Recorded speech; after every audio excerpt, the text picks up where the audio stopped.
Olá, vamos então para a nossa aula de número 3 aqui do curso de Física 3. E nesta aula, na aula de hoje, então nós vamos falar um pouco sobre circuitos, né? Nós vamos tentar compreender aqui a parte básica do funcionamento do circuito. Circuito elétrico, que está na grande maioria das coisas na nossa vida. Hoje a gente usa muita eletrônica e os circuitos elétricos, portanto, são parte integrante da nossa vida cotidiana. E é interessante compreender os fundamentos de operação de um circuito elétrico, né? Então nós vamos começar falando sobre bombeamento de cargas, como é que a gente faz uma corrente circular no circuito, né? Trabalho, energia e força eletromotriz de baterias, circuitos de uma malha, né, o circuito mais simples. Depois nós vamos passar a compreender a diferença de potencial que pode ser medida entre dois pontos de um circuito. Depois nós vamos complicar um pouco mais, colocar um circuito com mais de uma malha. Nós vamos falar um pouco de amperímetro, voltímetro. Faltou colocar aqui, nós vamos falar de circuitos com resistores e capacitores. E por fim nós teremos aqui um exercício de avaliação desta aula, tá? Eu vou deixar para vocês no site. Então vamos começar falando do bombeamento de cargas, né? Então vamos adotar aqui o nosso circuito, que nós temos um resistor, uma bateria. E essa bateria gera uma corrente, né? Essa bateria, estou falando bateria, mas é uma fonte de tensão, tá? Tem de diversos tipos.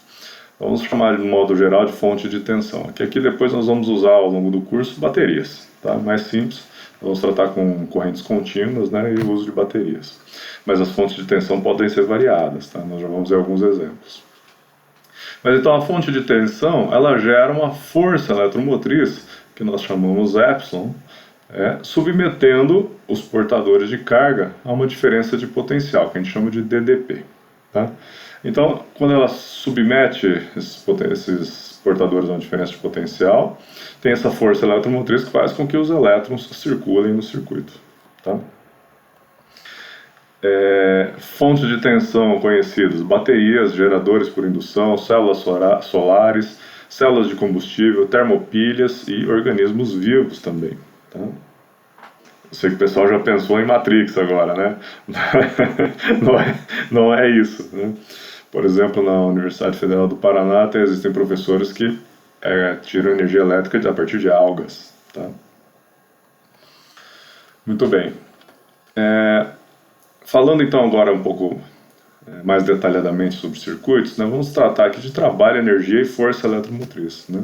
Então a força eletromotriz, essa definição de uma fonte, é o trabalho realizado por unidade de carga, que a fonte, né, o trabalho que a fonte realiza para transferir as cargas do terminal de baixo potencial para o terminal de alto potencial, tá? Do menos para o mais aqui, tá? Então essa definição de força eletromotriz, nosso epsilon aqui, tá? Que é a taxa de variação aqui, ó, do trabalho por unidade de carga, né? E as unidades aqui, ó, joule por coulomb, que é o volts, né? Nota então que tem, a gente chama de força eletromotriz, mas tem unidade de potencial, tá? Então é uma diferença de potencial, tá? Efetivamente. Muito bem.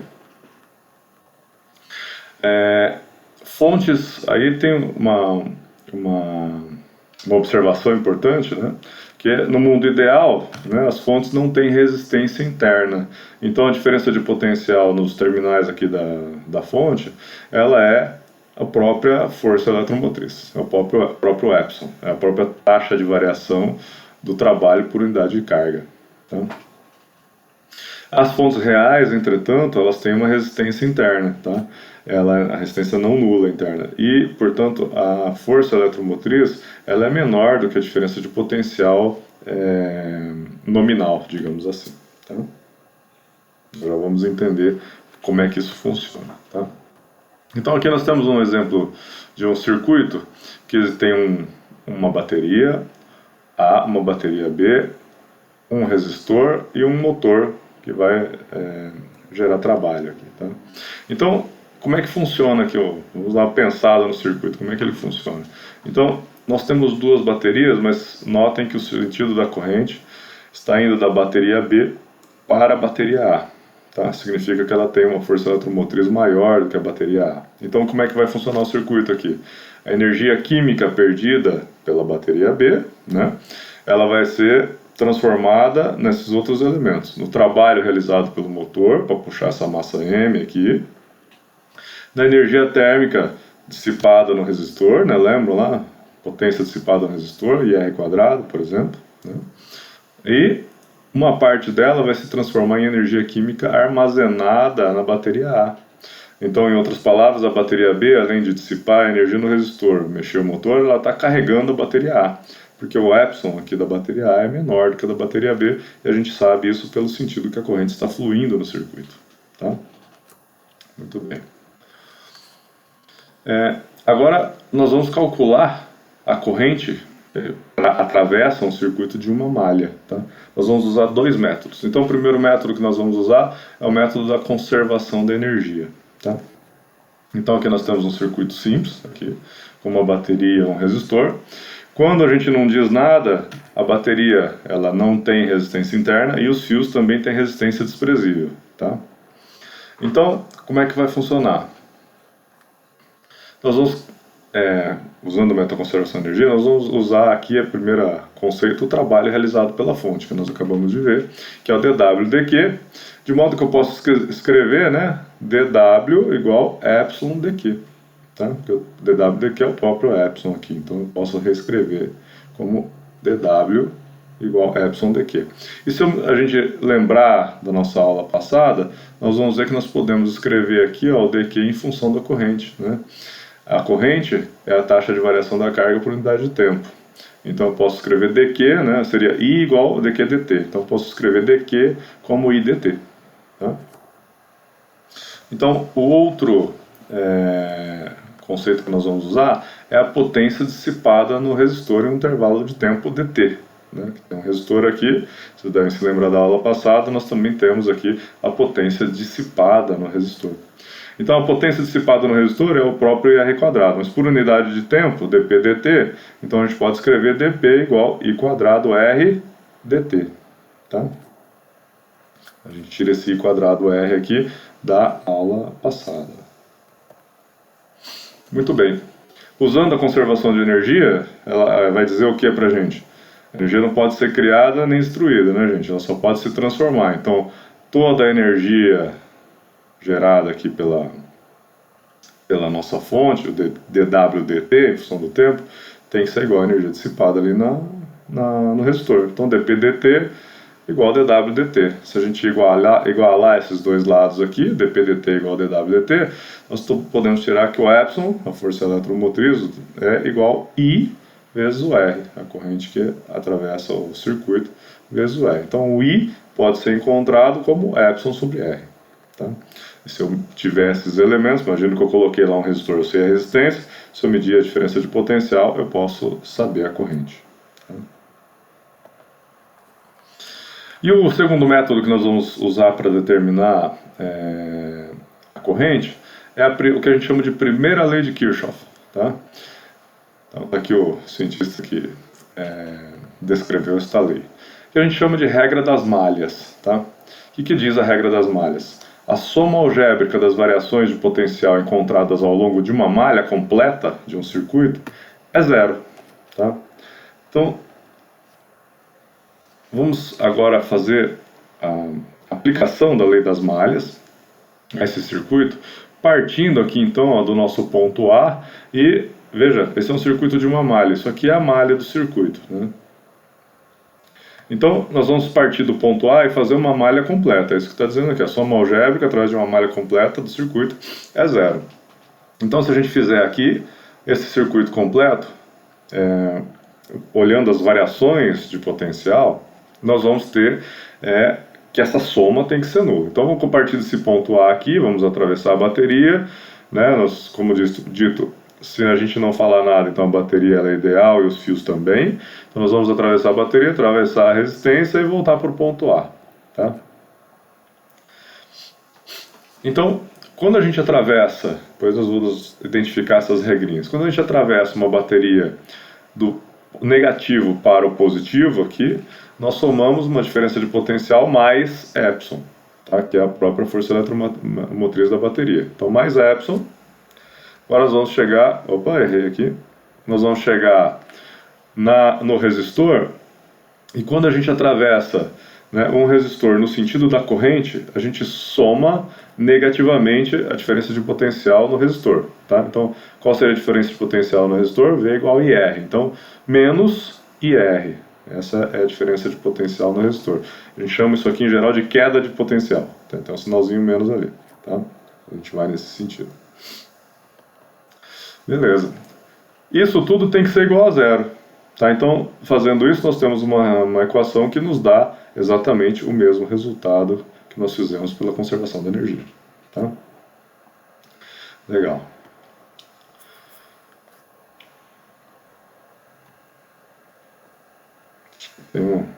Sim.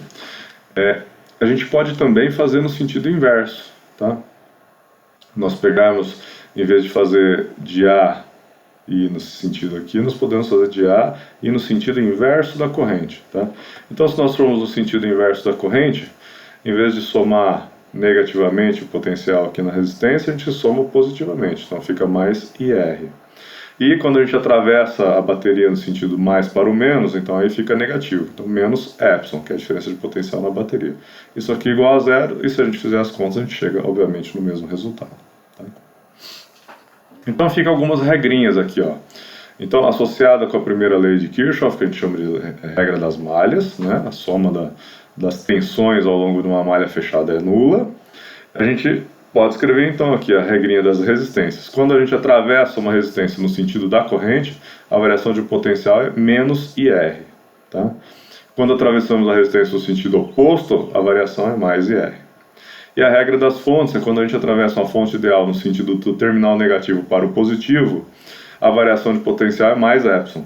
E quando a gente atravessa no sentido oposto, é menos Epsilon. Tá? Então, se a gente aplicar essas regrinhas aqui, numa malha, nós podemos encontrar a corrente, usando a primeira lei de Kirchhoff. Muito bem. Agora vamos falar da resistência interna. Então, até agora nós tratamos as baterias, as fontes nossas aqui, como sendo ideais. Agora nós vamos tratá-las como fontes reais. Então significa que nós temos um elemento gerador de diferença de potencial, mais uma resistência interna, que é dos componentes que fazem a bateria ou a sua fonte que você está utilizando. Tá? Então isso significa, lembra que a diferença de potencial vai ser diferente da força eletromotriz. Tá? Muito bem. Então, vamos usar para isso as leis das malhas. Então, nós vamos pegar aqui no sentido da corrente, tá? E vamos fazer a lei das malhas. Significa o quê? Que a soma dos potenciais tem que ser nulo. Então, nós vamos partir do ponto A aqui e vamos atravessar a fonte, mais Epsilon. Vamos atravessar a resistência interna, Rzinho aqui. Então, a diferença de potencial através dessa resistência, indo no sentido da corrente, é menos IR. E vamos atravessar esse resistor R maior aqui, e nós vamos também somar negativamente, porque estamos indo no sentido da corrente, menos IR. Essa soma aqui tem que dar zero. Se a gente fizer a conta, nós isolamos a corrente aqui como Epsilon, dividido por Rzinho mais Rzão. A soma aqui embaixo, né, no denominador das duas resistências. Tá? Muito bem. E significa que nós podemos escrever, né, partindo daqui, nós podemos encontrar as correntes através de um circuito, usando inclusive uma bateria que seja não ideal, que ela tenha uma resistência interna. E aqui vocês podem notar já que nós temos já o indício daqui que nós vamos fazer no próximo slide, que nós temos duas resistências em série, ó, uma colocada após a outra. Já dá para identificar aqui o que acontece quando a gente coloca resistências em série. Mas vamos ver com mais cuidado agora. Tá? Então, nós temos o conceito, assim como nós vimos lá na parte de capacitância, né, nós sabemos que nós temos um conjunto de resistências em série ou em paralelo, vamos começar com as em série. Nós temos um conjunto de resistências em série que nós podemos substituí-las no circuito por uma resistência equivalente que faz com que nada se altere no circuito, né, mesmo a corrente flua no circuito. Então, o trabalho agora é saber qual é essa resistência equivalente, assim como nós fizemos com os capacitores. Então, quando a gente está com a associação em série, a condição que nós temos que olhar é que a corrente que atravessa todos os resistores é a mesma. Tá? Essa é a nossa condição. Então, se a gente usar a lei das malhas, ou seja, o somatório de todas as tensões ao longo de uma malha tem que dar zero. Tá? Então, vamos fazer no sentido da corrente. Atravesso a fonte do menos para o mais, então mais epsilon. Atravesso o primeiro resistor no sentido da corrente, então menos IR1. A mesma coisa o segundo, menos IR2. E a mesma coisa com o terceiro, menos IR3. Essa soma tem que dar zero. Tá? Muito bem. De onde eu posso tirar? A corrente. A corrente, então, fica epsilon dividido pela soma das resistências. Tá? Então, se a gente fizer a mesma coisa para um resistor equivalente, né, ou seja, o resistor que eu posso pegar, substituir aqueles 3 resistores e manter a mesma corrente circulando no sistema e aplicar as leis das malhas, eu vou ter, então, o mesmo sentido da corrente, eu vou ter mais epsilon atravessando a fonte, menos IR equivalente quando eu atravesso o resistor equivalente. Essa soma de tensões tem que dar zero ao longo da malha. De onde eu tiro que a corrente é epsilon sobre R equivalente. Então agora eu posso comparar as duas situações, né? Aquela que a gente acabou de fazer com a resistência equivalente e aquela que nós fizemos com as resistências nominais, tá? Então, imediatamente a gente identifica, comparando as duas equações aqui, que para uma associação de resistores em série, eu tenho que o resistor equivalente, né, é 1 sobre o resistor equivalente é o somatório dos resistores individuais, tá? Então a resistência equivalente, no caso de N resistores em série, é o somatório de J igual a 1 até N resistores, de RJ, ou seja, da resistência de cada resistor, tá? Muito bem. E se a gente for agora para diferença de potencial entre 2 pontos, né? Então, até agora nós identificamos como calcular e encontrar a corrente. Nós observamos agora a questão da associação em série de resistores e já nós vamos tratar da questão da associação em paralelo. Mas antes, vamos observar como é que fica a questão de encontrar a diferença de potencial entre 2 pontos de um circuito. Vamos falar aqui entre os pontos A e B. Tá? Então, para determinar a diferença de potencial nesses 2 pontos de circuitos, nós começamos de um ponto deles e percorremos o circuito até o outro ponto, somando algebricamente todas as diferenças de potenciais, ou todos os potenciais, vamos dizer assim, que nós vamos encontrar no percurso. Então nós vamos sair de A e vamos até B, somando todos os potenciais. Tá? Então, a gente sabe... Opa, acho que deu algum defeitinho aqui. Enfim, nós vamos nos basear nesta figura aqui, gente, e vamos fazer a soma dos potenciais saindo de A e indo até B. Tá? Então, o potencial em A mais a queda de potencial epsilon menos a queda de potencial na resistência interna da bateria vai ser igual ao potencial B. Então vamos voltar lá na figura para a gente saber direitinho. Então o potencial em A, eu vou sair daqui e vou até o B. Então o potencial em A mais o potencial epsilon, estou atravessando do menos para o mais, menos, a gente está circulando para lá, então fica menos o potencial nesse resistor interno, IR, tem que ser igual ao potencial em B. Tá? Então, se eu fizer esta conta aqui, eu tiro que a diferença de potencial entre o ponto A e o B vai ser epsilon, a diferença de potencial, força eletromotriz na bateria, menos IR, a queda de potencial devido à resistência interna da bateria. Tá?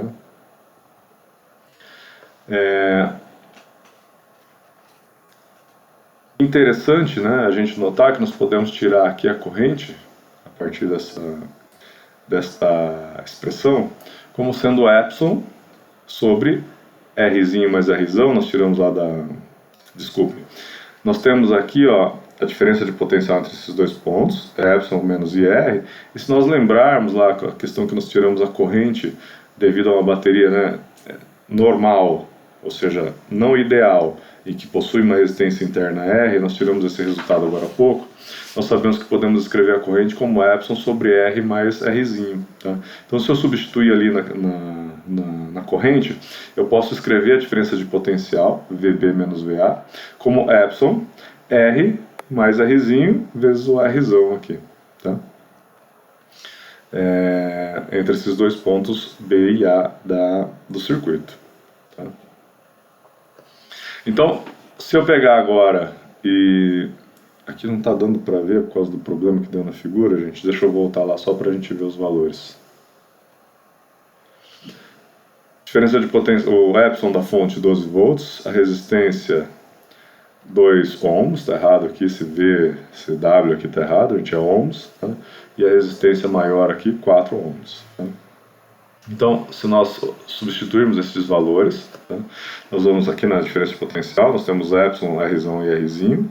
Se substituirmos os valores, nós vamos ver que a diferença de potencial entre B e A, o ponto B e o ponto A, é de 8 volts. Né? O epsilon era de 12, se vocês se lembrarem. Então, nós tivemos uma queda de 4 volts devido à resistência interna da bateria. Então, no mundo real, a resistência interna de uma fonte ela não é desprezível. Nós temos que considerá-la no momento de planejar os nossos circuitos. Muito bem. Nós poderíamos fazer o mesmo exercício, né, saber a diferença de potencial entre A e B, só que agora no sentido inverso do circuito. Tá? Então, eu vou sair de A e vou até B por aqui. Nós fomos de A até B através da bateria. Né?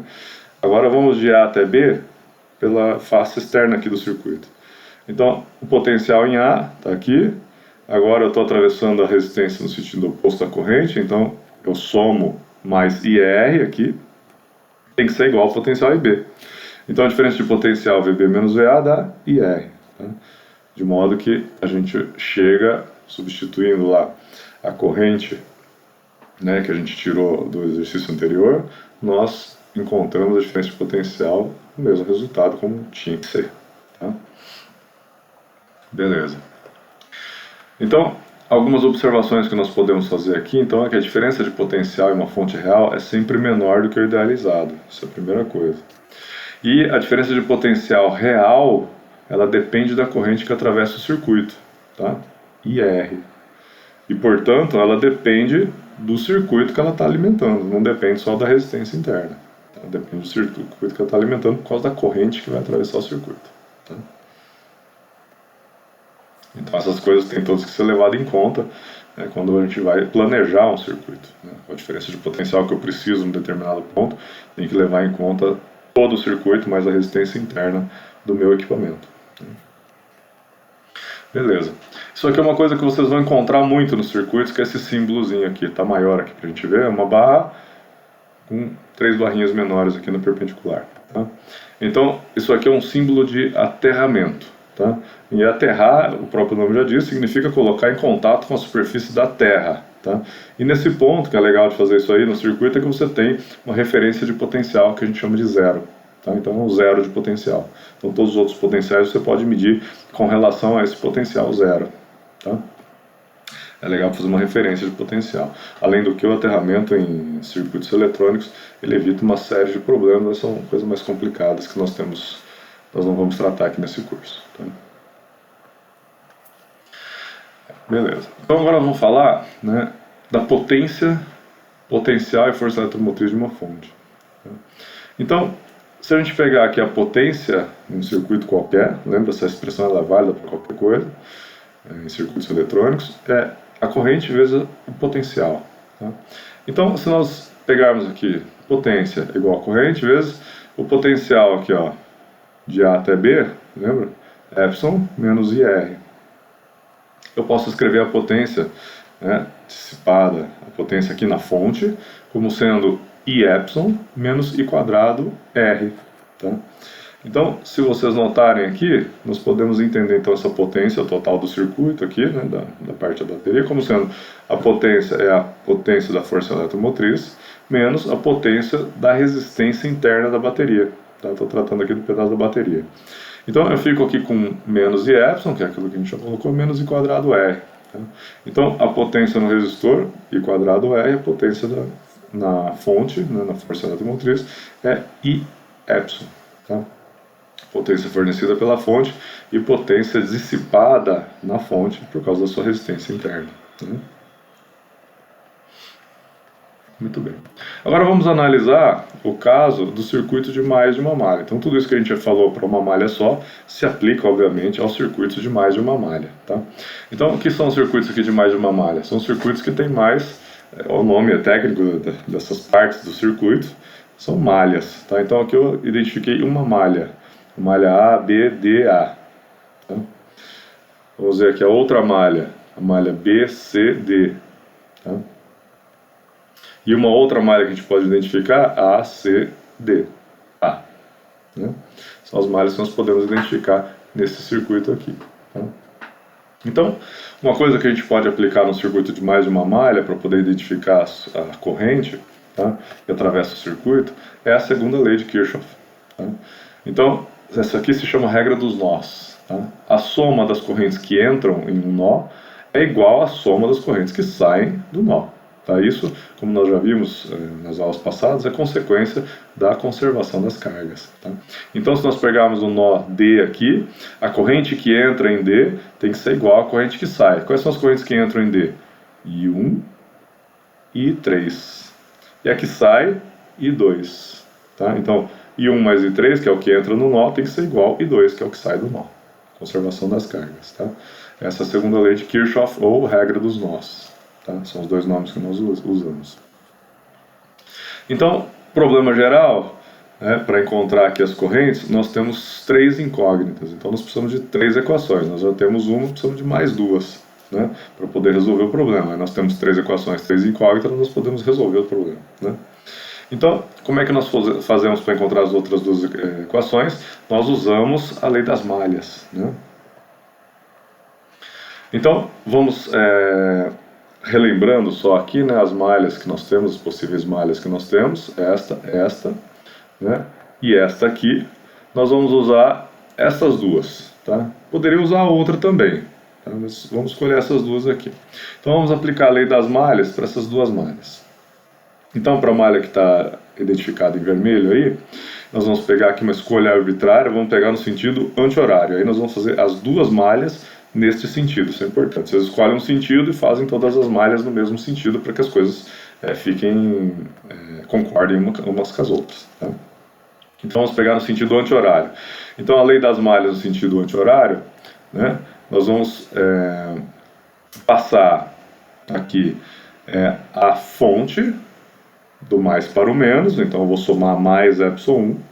Eu vou passar a resistência 1 no sentido da corrente, então fica com sinal negativo e a tensão ali naquela resistência é I1R1, tá? E nós vamos passar a resistência 3 para voltar aqui no nosso ponto inicial, que foi a fonte, né?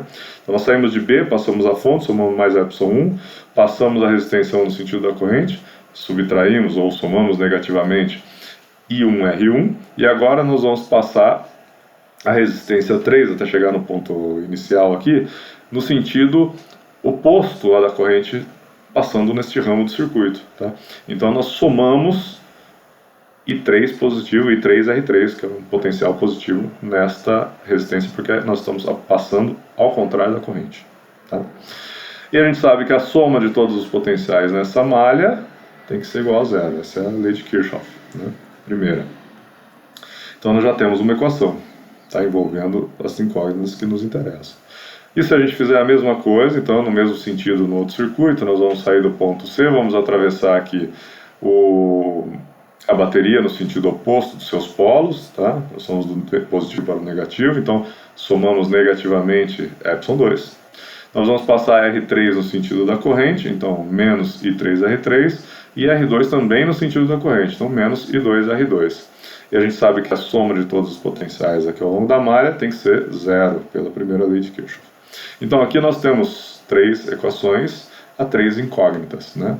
Então a gente admite que a gente sabe as resistências que nós colocamos no circuito, nós podemos medir diferenças de potenciais, os épsons, e nós podemos então aqui identificar todos os elementos, podemos encontrar a corrente tendo três equações, três incógnitas. Tá? Muito bem. Então agora vamos tratar o caso das resistências associadas em paralelo. Né? Agora nós temos mais de uma malha, nós temos associações aqui de resistências em paralelo. Né? Aqui são as associações, R1, R2 e R3 em paralelo. E nós sabemos, como todos os casos semelhantes, que nós podemos substituir essas três resistências associadas em paralelo por uma resistência equivalente, a qual a corrente que vai percorrer o circuito vai ser a mesma do que o conjunto de resistências originais. Né? Conjunto original de resistências. Então, a condição quando a gente está com associação em paralelo a diferença de potencial entre os dois pontos A e B aqui e de todas as resistências, ela é a mesma. Então todas as resistências estão submetidas à mesma diferença de potencial. No caso das associações em série, o que a condição era que a corrente que atravessava as resistências era a mesma. Nesse caso, a diferença de potencial aplicada em cada resistor é que é a mesma. Tá? Então, se nós aplicarmos a regra dos nós, tá? Então vamos pegar ali a corrente que entra no nó A, que é I, corrente total do circuito, tem que ser a soma das correntes I1, I2 e I3. Tá? Então o que entra tem que ser igual ao que sai. Entra I e sai I1, I2 e I3. Então I tem que ser a soma de I1 mais I2 mais I3. Tá? E nós podemos escrever cada uma dessas correntes como a diferença de potencial dividido pela sua resistência equivalente aqui, né? A resistência de cada um desses ramos, R1, R2 e R3. Tá? Notem então lá que nós colocamos V, que é o mesmo potencial para todos. Né? Então nós podemos, fazendo essa soma aqui, usando esses elementos, nós escrevemos que a corrente que atravessa o circuito é a tensão vezes a soma do inverso das resistências. 1 sobre R1, mais 1 sobre R2, mais 1 sobre R3. Tá? E se nós fizermos essa mesma brincadeira para o circuito equivalente, nós temos lá, lembra o resultado? A corrente é igual a tensão dividido pela resistência equivalente do sistema, de onde nós podemos aqui identificar, né, que 1 sobre a resistência equivalente é igual a 1 sobre R1 mais 1 sobre R2 mais 1 sobre R3. Tá? E nós tiramos aqui, então, a regra geral das resistências aqui, 1 sobre a resistência equivalente é igual ao somatório de J igual a 1 até N de 1 sobre RJ. Tá? No caso, então, de associação em paralelo de resistores. Então, aqui nós temos uma tabela para comparar e relembrarmos aqui, né, as associações em série e em paralelo para resistores e capacitores. Então nós temos aqui a resistência equivalente em série por causa dos resistores é a soma das próprias resistências individuais. No caso dos capacitores, 1 sobre a capacitância equivalente é a soma do inverso de cada capacitância. Tá? E o inverso acontece nos casos paralelos. Tá? Interessante notar, então, que esses aqui são os casos dissipativos. Tá? E esses aqui são os casos conservativos. Vocês vão se lembrar lá da aula que essas eram as condições aqui. Ó. Os capacitores são elementos conservativos. A gente usa a conservação da energia. E os resistores são elementos dissipativos. Tá? Então essa é a diferença aqui entre os dois. Nós podemos ver, então, no caso em série, nos casos dissipativos, a soma, a resistência equivalente é a soma dos elementos. E nos casos conservativos, em série, 1 sobre a capacitância equivalente, vamos falar de capacitância agora, é a soma dos inversos. Tá? E o oposto ocorre aqui para o caso em paralelo. Muito bem. Vou falar um pouquinho de amperímetro e voltímetro. Tá? Eu sugiro a vocês, para quem quiser se interessar um pouquinho mais sobre o funcionamento de cada um desses elementos, acesse aqui esses links, isso é Wikipedia, né? Podem pesquisar, tem vários sites aí na internet explicando como é que funciona. Aqui é só para a gente dar uma pincelada e saber quais as condições de uso. Então, eu vou usar a parte específica que interessa para a utilização na prática. Tá? Então aqui temos alguns exemplos de amperímetros, tá? Voltímetros aqui ambos analógicos, aqui digitais. Esse aqui é um amperímetro por indução. E aqui nós temos o que nós chamamos de um multímetro. Esse aqui também é um multímetro em geral, né?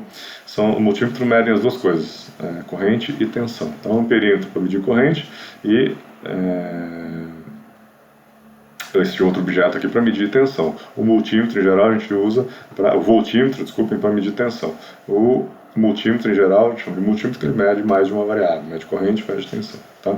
Então, nós temos equipamentos com precisões variadas, né, para medir coisas mais grosseiras e para medir elementos aqui mais com tensões muito pequenas, na ordem de 10 a menos 9, 10 a menos 10, correntes também, existem os picoamperímetros que chegam aí a 10 a menos 12 amperes, os nanovoltímetros 10 a menos 9 volts, né, e alguns que combinam esses dois tipos de medida num equipamento só, um multímetro de alta precisão também.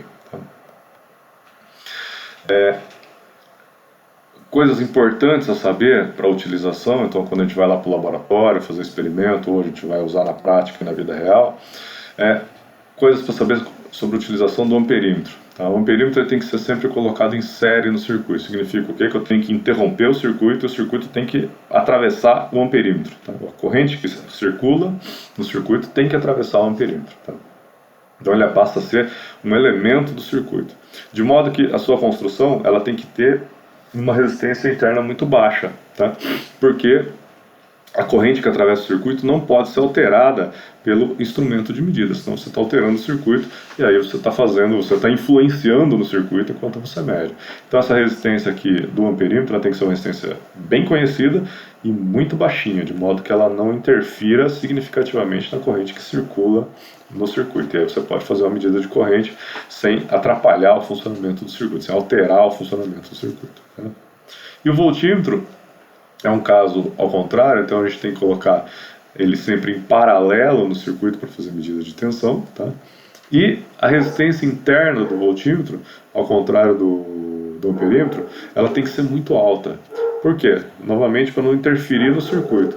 Se a resistência do voltímetro for baixa, pode acontecer de uma parte da corrente se dividir aqui e passar, dependendo de onde eu estou medindo, né? Imagina que a resistência do voltímetro é menor que a resistência do circuito R1 aqui, a corrente pode atravessar o voltímetro.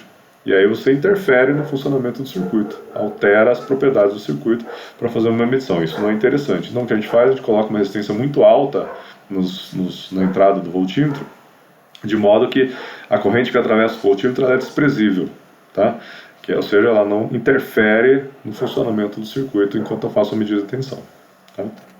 Então, amperímetro tem que medir em série e voltímetro tem que medir em paralelo, tá? Para tirar a tensão e para tirar a corrente. Muito bem. Então agora vamos falar do circuito misto. Né? Até agora nós estudamos circuitos com capacitores, circuito com resistores, agora vamos colocar um resistor e um capacitor. Aqui nós estamos com um resistor e um capacitor em série. Tá?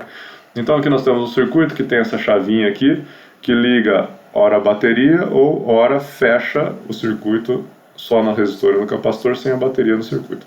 Nesse momento aqui ela está desligada de tudo. Então está inicialmente tudo descarregado, só tem uma diferença de potencial latente ali na bateria e o capacitor está descarregado. Então quando eu ligo a chave A, tá, o que vai acontecer? Se eu ligar a chave aqui para A, eu vou ligar o resistor e o capacitor no circuito da bateria. Então a bateria vai fazer o seu papel, né, vai realizar o trabalho e vai haver um deslocamento de portadores através do circuito. E essas cargas vão fluir até que a diferença de potencial no capacitor seja igual à diferença de potencial na bateria. Quando esta condição de equilíbrio acontecer, as cargas vão parar de fluir. Tá? Então uma pergunta que a gente se faz imediatamente é qual é a carga Q no capacitor em função do tempo. Quanto tempo leva para carregar o capacitor, por exemplo? Tá? E para responder isso a gente pode usar a lei das malhas. Então vamos fazer isso. Se a gente fizer a lei das malhas, então nós vamos atravessar, aqui vamos no sentido da corrente, né? Nós vamos atravessar a fonte do sentido menos para o mais, então mais epsilon, né, na lei das malhas, menos IR, vamos atravessar o resistor no sentido da corrente, menos IR, e quando a gente atravessa o capacitor aqui, ó, menos QC. Lembrando que isso aqui é a diferença de potencial no capacitor, né? Lembra das aulas passadas, nós tínhamos que a carga do capacitor é a sua capacitância vezes a diferença de potencial. De modo que eu posso escrever aqui a diferença de potencial como QC. E o sinal menos vem porque a placa de cima do capacitor está carregada positivamente, tá? Vocês podem olhar lá na aula sobre capacitores para se lembrar, ela fica carregada positivamente. E aí, ligado nessa situação. E aí você tem, então a gente está atravessando da placa carregada positiva para a placa carregada negativa, eu sou obrigado a colocar um sinal de menos aqui. Então, em uma malha, se eu somar todos os potenciais da malha, tem que dar zero. Essa é a primeira lei de Kirchhoff, ou lei das malhas. Né? De onde eu posso tirar aqui, ó, ainda se eu lembrar aqui de substituir a corrente como dQdt, né, eu posso encontrar uma expressão aqui, ó, R dQdt mais Q sobre C igual a epsilon. Tá? E esta expressão ela tem uma solução do tipo Q igual C, a capacitância, vezes Epsilon, DDP, a força motriz da bateria, vezes 1 menos a exponencial aqui de menos T sobre RC. E T é o tempo. Né? Sabendo a carga, eu posso encontrar a corrente. A corrente é dQ dt. Faço a derivada, encontro a corrente, fica Epsilon sobre R exponencial de menos T sobre RC. E o potencial, uso lá essa expressão, no capacitor, Q sobre C, vai ficar o quê? Epsilon, só pegar aqui a carga, né, dividir pela capacitância, eu tenho Epsilon 1 menos E elevado a menos T sobre RC. E se nós olharmos como é que funciona aí a carga, que está uma curva de carregamento, é uma função como aquela que nós escrevemos, né? Essa aqui, Q, C epsilon 1 menos uma exponencial, tá? De parâmetros característicos. Então tem esse formato aqui, a curva de carregamento, e essa aqui é uma curva de descarregamento, tá? Vamos ver melhor como é que ela funciona. Tá? Então, agora nós temos o capacitor, né? Ele estava desligado, nós colocamos na A, as cargas fluíram até que a diferença de potencial da bateria e do capacitor se igualaram, as cargas pararam de fluir e o capacitor ficou carregado. Agora eu vou pegar e vou ligar a chave no ponto B aqui. Tá? Então eu vou tirar a bateria da jogada e vai ficar no circuito o capacitor e o resistor. Tá? Então o capacitor ele vai se descarregar na resistência R. E a pergunta é novamente como varia com o tempo a carga Q no capacitor. Qual a velocidade que ele se descarrega? Tá? Usamos as leis das malhas de novo. Então, nós vamos atravessar aqui no sentido do positivo para o negativo aqui, tá? Então, nós ficamos com menos QC, a diferença de potencial no capacitor, menos IR, no sentido da corrente, menos IR, atravessando a resistência aqui. Isso aqui, a soma dessas potenciais, né, tem que dar zero. Primeira lei de Kirchhoff, lei das malhas, tá? Então, fazendo essa conta, nós podemos rearranjar aqui, né, lembrando que I é dQ dt, nós podemos rearranjar e ter aqui R igual a dQ dt mais Q sobre C igual a zero. Novamente, tem uma solução do tipo Q igual a 1 Q0, que é a carga inicial do capacitor, exponencial de E a menos T sobre RC. Posso tirar a corrente como dQ dt, basta fazer a derivada, eu tiro a corrente como Q0 sobre RC, sinal negativo aqui na frente, menos E elevado a menos T sobre RC. E nós podemos, interessante notar aqui, nós temos essa constante RC, se vocês derem uma olhada aqui, ó, aqui na exponencial não pode ter unidade. Então, RC ela tem unidade de tempo, tá? Mesma coisa quando a gente olha aqui no carregamento, né? Olha lá, T sobre RC. Então, RC ele tem unidade de tempo. E essa multiplicação, que é a resistência do circuito vezes a capacitância do circuito, a gente chama de constante de tempo capacitiva desse circuito, é o tau. Tau igual a RC, constante de tempo capacitivo. Então, num capacitor, a carga do capacitor, quando o tempo, você está carregando o capacitor e passou um tempo igual a esse tempo característico do circuito, que é o RC, se você colocar lá na expressão da carga, colocar T igual a RC, né? Você vai ficar com C epsilon 1 menos E elevado a menos 1 aqui em cima, né? Você tinha aqui T sobre RC, se T virar RC, RC sobre RC dá 1. Então você fica aqui ó, com 0,63 C epsilon. Então a sua carga, depois que passou esse tempo, que é uma constante de tempo capacitivo do sistema, você vai estar com 63% do capacitor carregado. Tá? E a mesma coisa aqui, ó, fazendo essa mesma coisa em T igual a RC para o caso da descarga, você vai estar com 37% de carga da carga inicial ainda, tá? Depois de ter passado um tempo T igual a RC. Tá? Então, no tempo igual a TRC, ele carrega 63% da carga inicial, que é zero, ou ele descarrega 63% da carga inicial, que é Q0, e deixa para a gente 37%. Tá? Depois de um tempo RC. Então aqui nós temos as curvas, né, de carregamento e descarregamento. Então em T igual a RC você tem lá 63% carregado, saiu do zero, em T igual a RC já carregou 63%, ou saindo da carga máxima, 1 lá, quando chego em T igual a RC, eu já perdi 63% de carga ou me sobrou 37% da carga inicial do capacitor. Tá? Muito bem.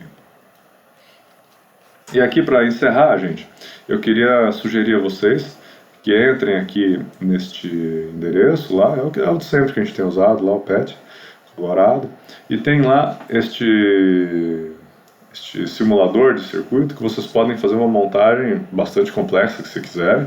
Eu fiz uma montagem simples aqui só para vocês verem. Então vocês vão puxando aqui os elementos, vão colocando fio, bateria, resistor, dá para colocar chavinha, tá? Aí você monta o circuito, você pode mexer na resistividade do fio, você pode fazer o fio deixar de ser ideal, você pode mexer na resistividade, na resistência da bateria, você pode mexer na bateria em si, você pode observar a corrente como elétrons ou a corrente convencional, que seria das cargas positivas, né? E você pode usar aqui ó, voltímetro e amperímetro, você pode colocar no sistema e fazer simulações variadas aqui para ver o comportamento, para se acostumar com o comportamento de circuitos. Nós podemos montar um circuito bastante complexo aqui se nós quisermos, tá? Eu sugiro a vocês que dêem uma olhadinha aqui no site e façam alguns experimentos virtuais aí para auxiliar na compreensão do funcionamento dos circuitos eletrônicos. Tá? Muito bem. Então, na próxima aula, nós faremos uma aula sobre exercícios envolvendo os circuitos aqui, os circuitos elétricos, e eu vou deixar então para vocês lá no site, também aqui na descrição dos vídeos, um link para um exercício da nossa avaliação, tá bom? Então, até a próxima aula e fiquem bem.